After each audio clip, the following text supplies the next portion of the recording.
A6M-0. Possibly the most misunderstood aircraft of the Second World War is in some ways could be the Zero. It tends to get rated by its late war performance and its perceived shortcomings. Certainly by the end of the war the Zero was outclassed. Yet even that wasn't the whole story. The Mitsubishi Zero was a spectacular plane, and when it entered the war in China it was ahead of its time. By the middle of the war, it was showing its age and was close to its design lifespan. This would only get worse with the bombing raids on the mainland that was leading to a decline in the quality of Japanese industry, as well as a stark decline in pilot quality. If examined from this era, the Zero does seem to deserve its criticism. Yet at its inception, it was a fighter with a laser focus. The Zero would be built in numbers that surpassed any other Japanese aircraft. It ruled the skies over China and early in the war. As Allied tactics and especially aircraft improved, the Zero would find the fight much tougher. Japan was a world leader when it came to carriers. There were certainly some very forward-thinking people behind this, but the West may have also helped unwittingly. The Naval Treaty of 1922 was a complex set of negotiations designed to limit an arms race. Although carriers were included in the treaty, it was more a focus on battleships which had been increasing in size. The outcome was never very popular with the Japanese military. Some within the Japanese military realised that it wasn't just about the clash of fleets, but also the industry behind it. Japanese industry had no hope of keeping pace with that of America. Some saw the treaty as a positive thing, as it was limiting the powers that Japan might have to face. If there was an unrestricted situation, then America would be able to add a lot of ships to its fleet at a pace and total number that Japan could never do. This stark industrial reality made the Japanese somewhat creative, and they looked at carriers as a way to create a strong naval presence. In the end, they would terminate their participation in the treaty in 1934. Japan had always been relying on foreign powers for its aircraft design inspiration, as well as a couple of licence-built aircraft. This was a situation that clearly had to change if Japan was to expand within the region.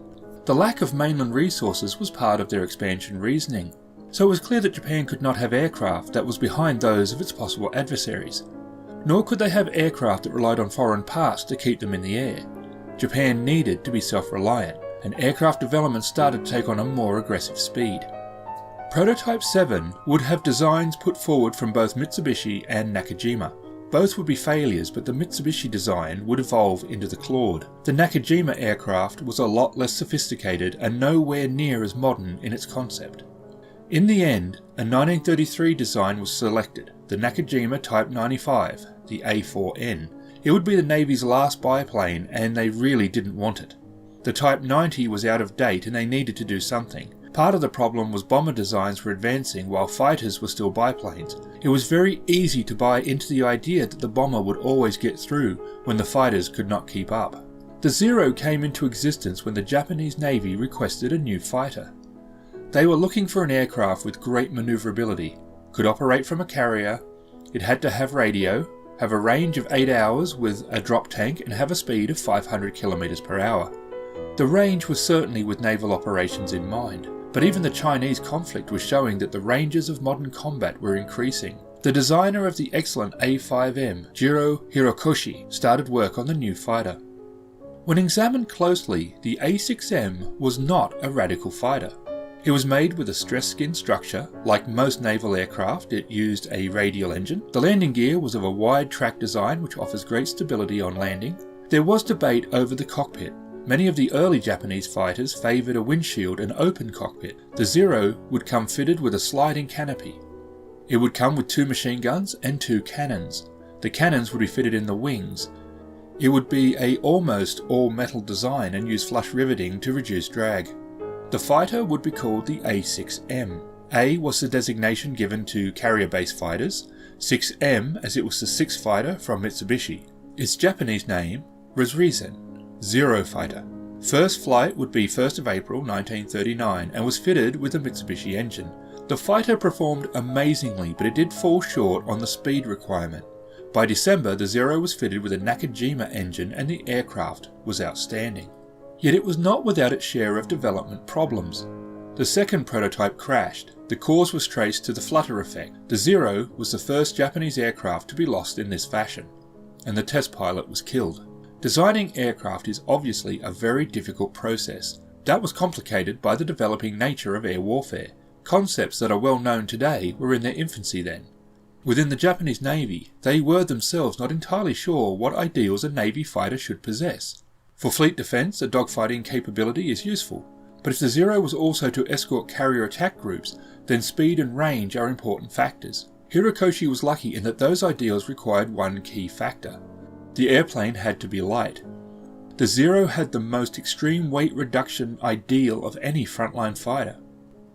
Anywhere that could be lightened was done so, even putting holes in certain parts to lighten them. It also meant there would not be self-sealing fuel tanks or armour plate. The Zero would use a lot of lightweight metals and be stripped of anything that was deemed unnecessary to its core goal. The Zero would have an unusual elevator arrangement. They found in a flat spin, the airflow to the rudder was poor. Hirokoshi found that moving the elevator forward improved airflow to the rudder. The change was made in time for the first of the large-scale variant. The Zero was having a similar problem to the Spitfire. For speed, the wing works best when it's thin, but for low speed characteristics and manoeuvring, it is better to be large.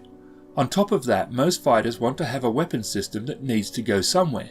Thin wings do not aid the placement of systems like cannons. Sometimes they offset this by a faster landing speed. Staying over the stall is critical, but with paved runways or big wide long grass fields, it wasn't as big a deal. With a carrier, you want a super fast fighter that has a very low landing speed. Now you also have to put the landing gear somewhere.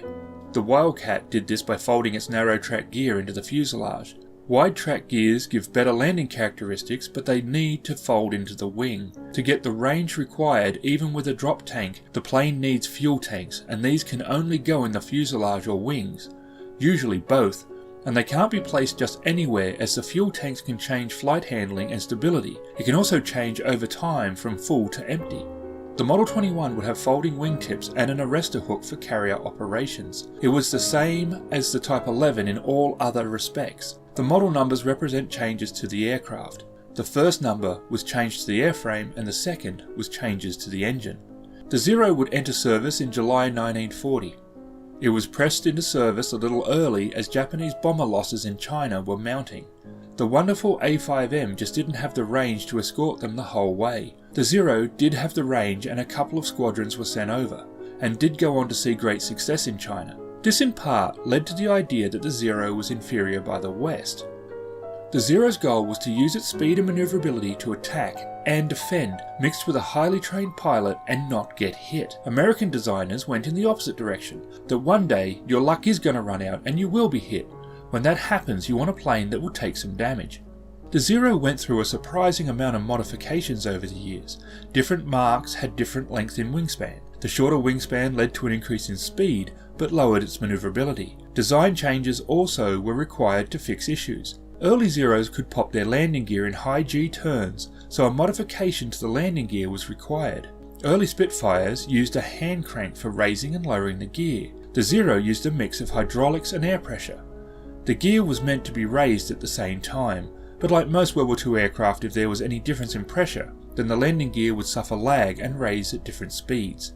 The Army decided to go with the Ki-44 Shoki and the Nakajima Ki-43 Hayabusa, both excellent planes overall. The Hayabusa suffered from a very weak armament, the trade-off for speed and manoeuvrability, and it was in the end unsuited for taking on the American B-24 Liberators. The Shoki lacked long range, so would not work for the Navy, and out of the three, the Zero was probably still the best in overall characteristics, especially with range and armament. The 20mm cannon was a strong weapon, and the Zero was one of only a handful of Japanese aircraft that would have cannon.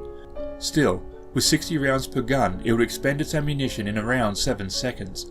The cannons also tended to be inaccurate and slow firing by comparison to their MG counterparts. The early Zeros featured drum magazines. These would be replaced with a belt-fed option later in the war, along with a slight increase in ammo capacity. One area the Japanese forces lagged behind was in radio. The Allies were able to coordinate both attack and defence as well as aircraft recovery. Pilots were able to communicate and find each other in a way the Japanese could not do. And there are photos of Zeros without the radio mast. Pearl Harbor would probably be the Zero's most famous battle, though in reality there were only slightly more than 100 that would take part in the attack and fleet defence. 9 Zeros would be lost in the battle. At this stage of the war, the Zero was supreme. Their pilots were experienced. The war in China had been a massive boon for Japanese pilot experience. Lessons had been learned there, as well as the experience of combat. This was greatly aiding the Japanese as they began to extend their reach in the Pacific. The Zero's dominance at the beginning of the war was well founded.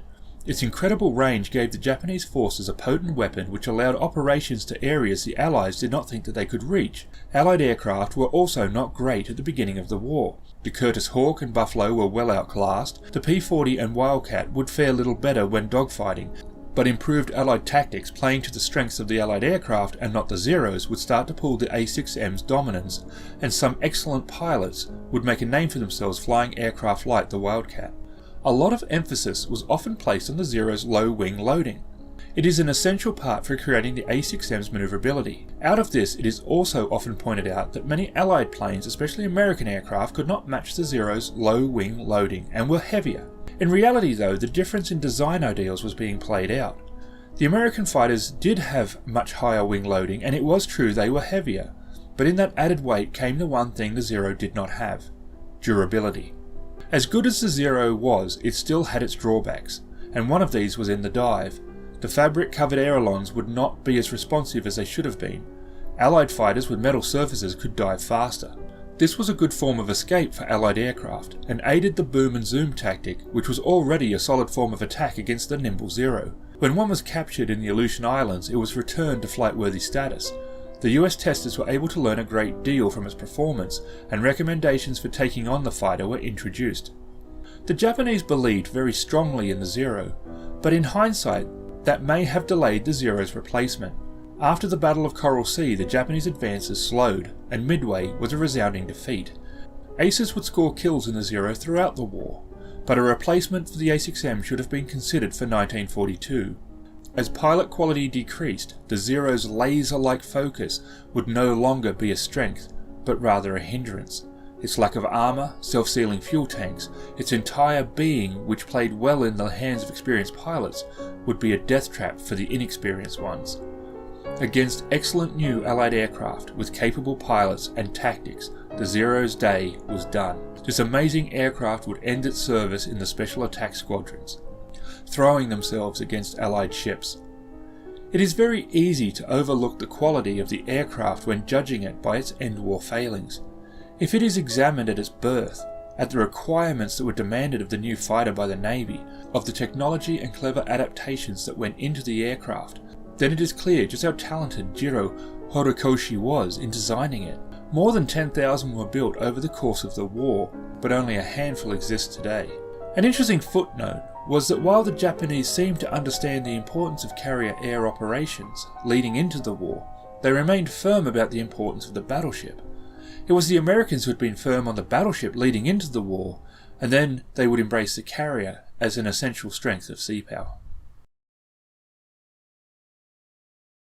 It is certainly true that Tamiya has a long history of doing 132 scale aircraft. There is the Tomcat, Phantom, F-15 and F-16 among others. They are certainly not bad, even though they are showing their age. It was the release of the Spitfires that generated a great deal of interest and excitement in the Tamiya 132 range. Many people think that it was the Spitfires that started this new age of 132s. In a way they are correct. It was the Spitfires that is where most people start from when they think about the 32s, but I don't think the modern range started there. I think it started with the forgotten children of this range, the two A6M Zeros. I think why this situation exists is that the Zeros have many of the features that we love in the new 32s, but they also have some we don't.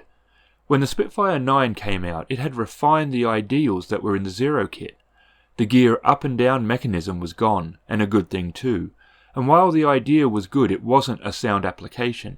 So I feel the modern 32 line begins with the two Zeros, but that it was the Spitfire where they got everything right. However, these Zeros are still an amazing kit with staggering detail. Starting with the box, the first thing I noticed was that it is quite large. Now being a 32, it is expected to be large, but it is quite a hefty item. It is a top opening box, which is always nice, unlike Revel's side opening ones which vomits the contents onto the table. Also, unlike Revel's boxes, this one is strong. It's not indestructible, but it is solid. Opening the box up, there is a box topper. This is something that not many kits come with. It does have two purposes. One is utterly redundant. It tells you key information about why you should buy this kit. But you already have. The really interesting thing about the box topper is that it is used to transport the finished kit. That is a really clever idea. Now there are two drawbacks. One, you will have to keep the box, which will take up space, and two, I am not sure how good a transporter it will make. However, it's still a cool idea, and cool that they even tried to do it. If anyone has used it, feel free to leave a comment below and let us know how it went. All the parts come wrapped in plastic, which is nice. They don't group the sprues together as much as some of the other companies. This helps to protect the parts, especially the smaller, more delicate ones. Are you paying extra for the ideas? Probably, but in some ways I prefer that to things that never change. There is obviously a balance to this, as if the wheel is not broke, then don't fix it. The colour callout sheet is nice and is in colour. While that should seem obvious, there is still a fair amount of colour callouts done in black and white. They look to be the navy grey that was the assumed colour for many years. TV shows and movies preferred white. Now, there is a seafoam green that I find hideous. It was probably an effective camouflage, but I am well conditioned on the white and greys thanks to the movies. Apparently white was chosen as it showed up better on TV screens, when the resolution was nowhere like it is today. The decal callout is easy to follow, and I am surprised how few there are overall. I am used to there being hours upon hours of work to get decals on. My 172 Macross birds come with a novel-sized decal list. It is refreshing that there are a handful in comparison on this Zero. The paper itself is also a nice quality and shiny finish. I do think the instruction sheet could use some modernising. It is very Tamiya, and many people are certainly used to how they do things, but it does stand out a bit as not being as modern in thinking as some of the newer instruction sheets from other companies. It does the job, and for the most part it's easy to follow, but the newer colour coordinated sheets over these black and white ones do an excellent job, especially when it comes to build order. One thing I was very happy with is that the build does not start with the cockpit. Familiarity breeds contempt, they say, and I admit that I do not always like to start with the cockpit. It's nice when a kit doesn't begin there, if only to break up the expectations. One thing that is in this kit, and Bandai does it too, is design parts around seam lines. In this case, the top of the fuselage is a solid piece and removes the seam line by doing it this way. This is clever engineering that helps to create a better finish. There is a bag with seat belts and other goodies like the masks. I do have to see as some masks are pre-cut. Sometimes they are not, which makes them kind of pointless if you have to cut them anyway.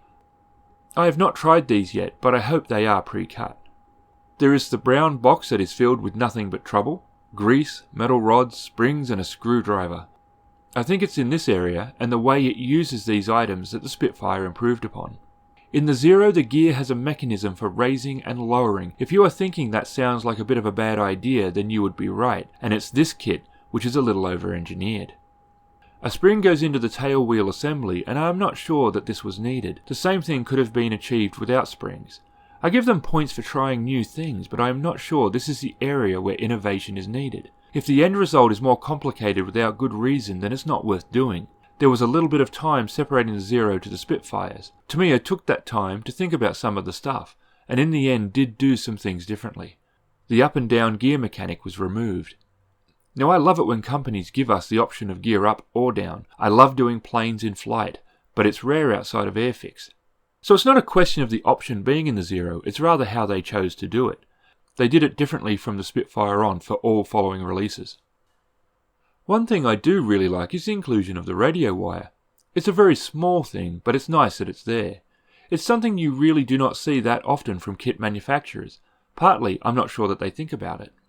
Moving to the surface detail, and it is mixed, but it seems to be that way on purpose. Tamiya has seemed to examine the location of the part as to how detailed to make it. If it is located in a difficult to see area, the detail on the part is more basic. The cockpit detail is very mixed in this way. Places where the parts are prominent in the cockpit stand out very well. Areas deeper in are less refined. There are some nice touches like knobs and levers built into the core part. In this way the Zero is a little like an oil painting. You see the whole picture, but it's only when you look closely and notice the detail that you can really appreciate what they are doing. The wings are exactly what you would expect when it comes to construction. This is probably a if it isn't broke don't fix it kind of deal. It is the tried and tested way to do wings for a lot of kits. But I've started to wonder if the newer wing system is better. I have to admit I am a fan of it when doing bombers. It puts the wings on the correct angle and provides a good amount of strength. Would it work the same for fighters? Not sure. The detail on the wings is truly amazing. It is completely refined and it stands out. It has a mix of recessed and raised panel and detail that I have never seen better. The wing tips can also be folded up for carrier operations, which is another nice touch. Once completed, it is going to be the fine points on areas like the wings which will be this kit's defining features. The Zero's iconic drop tank comes in 3 pieces. I am not fully sure as to why that is. It is possible that there was a different variant of tank and this allows them to do both kinds, or simply something needed in the design process. It features a 3-blade propeller, which is something I always prefer to the individual blades. I have done a couple with the individual blades and in the end the detail was not really any better than this one, and having all 3 together is certainly a little less work. The clear parts are very well done. They are nice and clear and there isn't a big seam line which you can sometimes find on canopies. The fuselage detail is incredible. It has an unusual rivet pattern which I am assuming is accurate. It is going to take a weathering wash very well. It also has a couple of raised panels which will help to break up the shape, especially where weathering is concerned. You will be able to rough those areas up a little and bring some attention to them. The engine comes pre-painted in silver, much like Bandai does their kits. It is not that horrible silver that is so often used in chrome parts on cars. The car guys nearly always strip that stuff off and repaint everything. You will certainly still paint these parts, but they have a nice shade to them which will help in the painting process rather than hinder like the shiny chrome. The kit comes with 2 excellent pilots. One is standing and the other is seated. They are not quite as good as some of the resin ones out there, but they are very good still, and I appreciate that we have them included. It gives you the option for the flight mode, or you can do one with the wheels down if you want to do a diorama. I'm not sure if they include this idea with the other kits, but I hope so. And we come to the only part of this kit where I am not happy, the decals themselves. They have a lot of carrier film on them, and in 1/32 scale I think that might be noticeable. Some of them might be able to be cut out individually and placed, but others it is going to be a pain. I am thinking of maybe buying a decal sheet or masks for this process. Now for some reason this kit can be found for quite a decent price. I got mine for around $80 with shipping, and really I think that is a good price for the sheer amount of detail and quality in this kit. It's a nice thing to find these affordable, as they are the premier Zero on the market. So in closing, what you can say about Tamiya is that they are normally expensive, they are brilliant, that they are what you expect them to be, and that I have taught you nothing. Good night.